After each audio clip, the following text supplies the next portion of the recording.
ਦੋਸਤੋ ਗਾਈਆਂ ਰੱਖਣ ਲਈ ਜੂ ਦੇ ਵਿੱਚ ਬੜਾ ਮਸਲਾ ਬਣਿਆ ਸੀ। ਜਗ੍ਹਾ ਅੱਲਾ ਦੇ ਫਜ਼ਲ ਨਾਲ ਲੱਭ ਗਈ ਹੈ। ਗਾਈਆਂ 9 ਬੜੀਆਂ ਚੰਗੀਆਂ ਇਕੱਠੀਆਂ ਕੀਤੀਆਂ।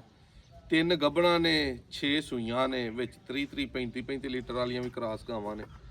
ਤਾਰੀਖ ਦੋਸਤੋ ਅੱਜ ਅੱਲਾ ਖੈਰ ਰੱਖੀ ਤੇ 11 ਤਰੀਕ ਤੀਸਰਾ ਮਹੀਨਾ 2026 ਹੈ। ਤੇ ਡੇਰੇ ਦਾ ਵੀ ਜ਼ਰਾ ਵਿਊ ਹਾ ਖੁੱਲਾ ਡੁੱਲਾ ਮਾਹੌਲ ਪੂਰਾ ਦੇਸੀ ਜਿਹੜਾ ਨਾ। ਗਾਵਾਂ ਦਾ ਵੀ ਤੁਹਾਨੂੰ ਸਾਰੀਆਂ ਦਾ ਸ਼ੌਕ ਕਰਵਾਉਂਦੇ ਆ। ਜਿਹੜੇ ਭਰਾ ਕਰਾਸ ਗਾਵਾਂ ਦੀ ਖਰੀਦ ਕਰਨੀ ਚਾਹੁੰਦੇ ਨੇ 5 ਲੱਖ ਤੋਂ ਲੈ ਕੇ 8 ਲੱਖ ਦੇ ਵਿੱਚ ਵੀਡੀਓ ਵੇਖੋ ਤਸੱਲੀ ਦੇ ਨਾਲ। ਬੜੀ ਚੰਗੀ ਗਾਂ ਹੈ। ਇਨਸ਼ਾਅੱਲਾ ਉਮੀਦ ਹੈ ਤੁਹਾਨੂੰ ਵੀਡੀਓ ਅੱਛੀ ਲੱਗੇਗੀ। ਭਾਈ ਨਾਸਰ ਕਰਾਈਏ ਸ਼ੌਕ ਜੀ ਕੱਲੀ ਗਾਂ ਦਾ। ਚਲੋ ਲਓ ਜੀ, ਪਹਿਲੇ ਨੰਬਰ ਤੇ ਆ ਗੱਬਣ ਗਾਂ ਦਾ ਤੁਹਾਨੂੰ ਸ਼ੌਕ ਕਰਵਾਉਣਾ। ਇੱਕ ਪਠਾਨ ਦੇ ਘਰੋਂ ਲਈ ਹੈ। ਕਿਉਂ ਫਾਨੀ ਇੱਧਰ ਲਿਆ ਨਾਸਰ ਜਰਾ ਖੋਲ ਕੇ ਵਹਾ। ਪਠਾਨ ਨੇ ਬੈਣ ਦੀ ਫੁੱਦੀ ਉਹ ਕਾਲਾ ਨਾ ਕੱਢਿਆ ਕਰ ਵੀਡੀਓ 'ਚ, ਤੈਨੂੰ ਕਿੰਨੀ ਵਾਰੀ ਸਮਝਾਇਆ। ਚੱਲ ਫੜ ਖੋਲ ਇਹਨੂੰ। ਪਹਿਲੇ ਨੰਬਰ ਤੇ ਆ ਗਾਂ ਫਾਨੀ ਖੋਲ ਕੇ ਲਿਆ। ਦੂਜੇ ਨੰਬਰ ਤੇ ਉਹ ਗਾਂ ਵੱਡੀ ਉਹ ਮੋਨੀ ਕਰਾਸ ਗੀਰਲੈਂਡ। ਚੱਲ ਇਹਨੂੰ ਤੋਰ ਇੱਧਰ ਨੂੰ ਪਰਾਂ ਨੂੰ। ਚੱਲ ਸਾਜਿਆ ਪਰਲੀ ਪਰਤਾਸ ਪਰਾਂ ਨੂੰ ਸੱਜੇ ਹੱਥ ਵੱਲ ਨੂੰ। ਲਓ ਜੀ, ਪਹਿਲੇ ਨੰਬਰ ਤੇ ਆ ਗੱਬਣ ਗਾਂ ਤੁਹਾਨੂੰ ਆਈ ਅੱਲਾ ਦੇ ਫਜ਼ਲ ਨਾਲ ਸੂਕ ਐਂ ਦੀ ਕਰਾਸ ਗਾਂ ਨੂੰ 30 ਲੀਟਰ ਦਾ ਕਾਹਦਾ ਭਾਰ ਹੈ। ਜਿੱਡਾ ਥਣ ਚੱਡਾ ਇਹਨੂੰ ਲੱਗਾ। ਗਰਮੀ ਸਰਦੀ ਵੀ ਨਹੀਂ ਗਾਂ ਨੇ ਕਰਨੀ। ਪਤਾ ਹੋ ਜੀ ਉਹਦਾ ਨੱਥ ਤੇ ਗਾਂ ਘਰ ਦੇ ਸਾਈਆਂ ਸਾਂਭੀ ਹੈ। ਗੁੱਜਰ ਸਾਹਿਬ ਕੋ ਅਗਲੇ ਫੇਰੇ ਆਉਣਗੇ, ਮੰਡੀ ਨਹੀਂ ਲੱਗੀ। ਬਹੁਤ ਹੀ ਨਿਆਬ ਗਾਂ ਹੈ ਕਰਾਸ ਦੀ। ਲਿਆਓ ਜੀ ਖੋਲੋ। ਪਹਿਲੇ ਨੰਬਰ ਤੇ ਆ ਗਾਂ ਤੁਹਾਨੂੰ ਵਹਾਈ ਹੈ। ਇਹ ਗਾਂ ਖੋਲ ਖੋਲ ਇਹਨੂੰ ਗਾਂ ਨੂੰ। ਗਾਂ ਦੋਸਤੋ ਵੇਖਣੀ ਏਡਾ ਥਣ ਚੱਡਾ ਗਾਵਾਂ ਨੂੰ ਨਹੀਂ ਹੁੰਦਾ ਜਿੱਦਾਂ ਇਸ ਗਾਂ ਨੂੰ ਥਣ ਚੱਡਾ ਲੱਗਾ। ਇਸ ਟਾਈਮ ਬੋਲਾ ਗਾਂ ਜਿਹੜਾ ਨਾ 25-26 ਲੀਟਰ ਕਰ ਗਈ ਹੈ। ਸਾਈਵਾਲ ਜਰਸੀ ਕਰਾਸ ਗਾਂ ਹੈ। ਬੜਾ ਨਿਆਬ ਜਾਨਵਰ ਹੈ। ਮਗਰ ਇਹਦੇ ਵੱਛਾ ਹੈ। ਤੋਰੋ ਭਾਈ ਨਾਸਰ ਪਰਾਂ ਨੂੰ। ਇੱਧਰ ਨੇ ਟੋਰ ਤੋਂ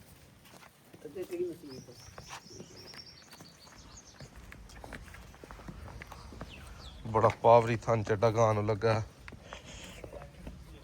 ਪਰਤਾਓ ਸੂ ਜੀ।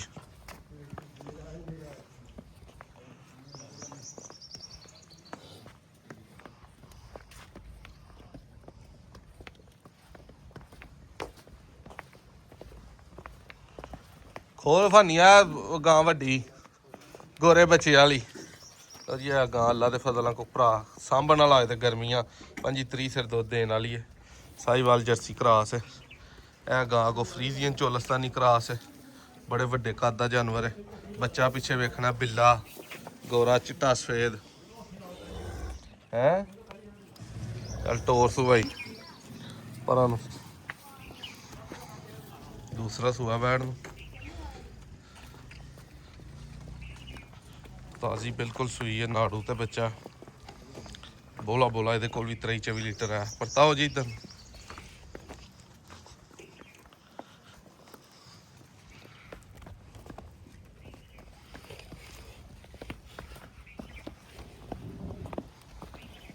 ਇਹ ਵੀ ਜਾਨਵਰ ਆਰਾਮ ਦੇ ਨਾਲ ਗਰਮੀਆਂ 25+ ਦੀ ਐਵਰੇਜ ਕਰਨ ਵਾਲਾ। ਤੀਸਰੇ ਨੰਬਰ ਤੇ ਜਾਨਵਰ ਡਾਕੋ ਇਹਦੇ ਥਾਣੇ ਤੇ ਐ ਜਿਵੇਂ ਟਾਈਮ ਤੋਂ ਟਾਈਮ ਡੱਕੀ ਹੈ, ਤਬਾਹੀ ਲਾਣ ਡਈ ਹੈ। ਇਹ ਗਾਂ ਵੀ ਮੀਣੀ ਸਾਈਵਾਲ ਕਰਾਸ ਗਾਂ ਹੈ। ਬੜਾ ਪਿਆਰਾ ਥਣ ਚੱਡਾ ਲੱਗਾ ਇਹਨੂੰ। ਮਗਰ ਵੱਛਾ ਨਾੜੂ ਤੇ ਸਿੰਘ ਦੋਵੇਂ ਮੀਣੇ ਹਿਲਦੇ ਛੋਟੇ ਭਰਾ ਹੀ ਹੈ ਤੇਰਾ ਨਾਸਰੇ ਤੇ ਮਗਰ ਭਾਨੀ ਅਗਲੀ ਗਾਂ ਤੇ ਯਾਰ ਖੋਲ ਕੇ ਦਿਆ ਕਰ। ਤੋਰੋ ਜੀ ਇਹਨੂੰ। ਮੀਣੀ ਗਾਂ ਤੋਰੋ ਪਰਾਂ ਨੂੰ ਪਰਤਾਸ।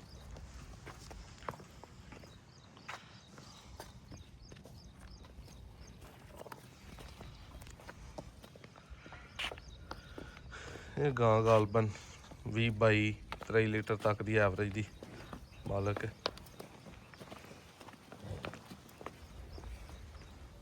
ਬੜਾ ਪਿਆਰਾ ਕਰਾਸ ਦਾ ਗਰਮੀ ਵਾਲਾ ਜਾਨਵਰ ਹੈ।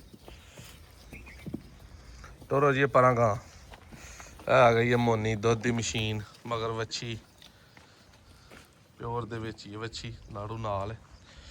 ਤੋਰੋ ਬਾਈ ਪਰਾਂ ਪਰਤਾਸ ਉੱਤੋਂ ਦੀ ਪਰਾਂ।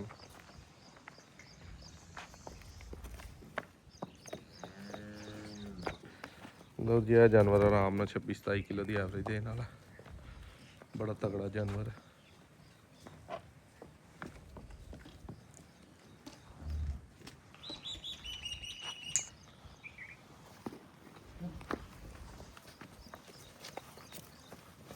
ਇਹ ਬੱਚੀ ਇਹਦੇ ਪਿੱਛੇ ਖੋਲੋ ਜੀ। ਅਗਲੀ ਭਾਈ ਸਾਹਿਬ ਕਾ ਹੈ ਆ ਫਾਨੀ ਹਾਂਜੀ ਉਸਤਾਦ ਜੀ ਖੋਲ ਯਾਰਾ ਪਹਿਲਾਂ ਵੱਛੀ। ਖੋਲ ਲਗਾ ਉਹ ਸਬਰ ਕਰ ਨਾਲਾ ਖੋਲਣ ਲੱਗਾ ਤੂੰ ਬੜਾ ਟਾਈਮ ਲਾਦਾ ਮੇਰੇ ਤੋਂ ਪਹਿਲੇ ਖੋਲ ਓ ਯਾਰ ਨਾ ਕੋਈ ਬਦਤਮੀਜ਼ੀ ਨਾ ਕਰਿਓ ਵੀਡੀਓ 'ਚ। ਲਓ ਜੀ ਇਹ ਵੀ ਪਹਿਲਾਂ ਗਾਂ ਹੈ, ਮੂੰਹ ਚੌਗੀ ਛਿੱਗੀ, ਤਾਜ਼ੀ ਸੂਈ ਹੈ, ਲੋਸ਼ ਹੋਈ ਹੈ, ਬਹਾਨੇ ਤੇ ਪਈ ਹੈ। ਇਹਦੇ ਮਗਰ ਵੱਛੀ ਹੈ।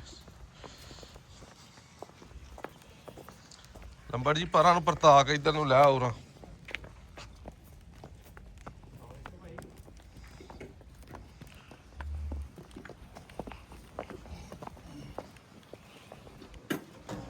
ਖੋਲ ਯਾਰ ਇਹਨੂੰ।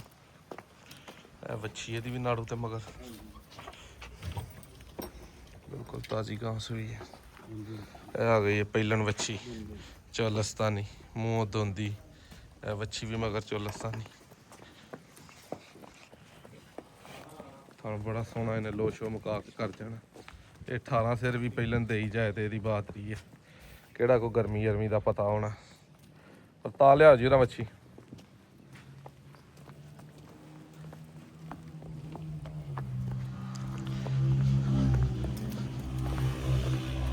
ਜੀ 6ਵੇਂ ਨੰਬਰ ਤੇ 6 ਗਾਈਆਂ ਤੁਹਾਨੂੰ ਸੂਈਆਂ ਵਹਾਤੀਆਂ ਨੇ, ਠੀਕ ਹੈ, ਤਸੱਲਾ ਦੇ ਨਾਲ।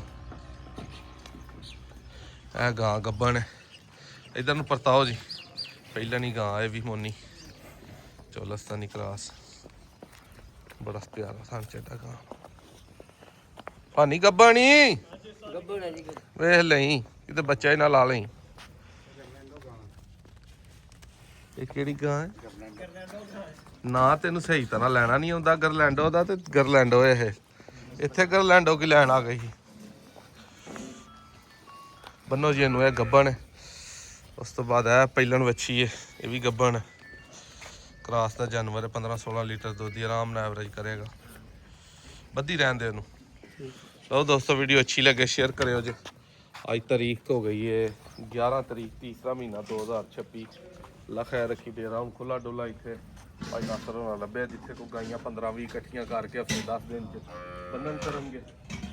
ਮੱਝਾਂ ਵਾਲੀ ਆਪਣੀ ਜੂ 'ਚ ਡੇਰੇ ਆ ਨੇ, ਗਾਈਆਂ ਵਾਲੀ ਜੂ 'ਚ ਜਿਹੜਾ ਉਹ ਡੇਰਾ ਬਿਹਤਰੀਨ। ਕਿਉਂ ਨਾ ਸਰ? ਖੁੱਲਾ ਡੁੱਲਾ ਮਾਹੌਲ, ਰੇੜਾ ਘੋਲ ਆ ਗਿਆ, ਅੰਦਰ ਬੰਨਣ ਨੂੰ ਥਾਂ ਖੁੱਲਾ ਡੁੱਲਾ, ਤਾਜ਼ੀ ਸੂਈਆਂ ਨੂੰ। ਪੱਠਿਆਂ ਵਾਲਾ ਇੱਧਰ ਏਰੀਆ, ਬਹਿਣ ਖਲੋਣ ਦਾ, ਆਪਣੇ ਆ ਕੇ ਸੌਣ ਦਾ।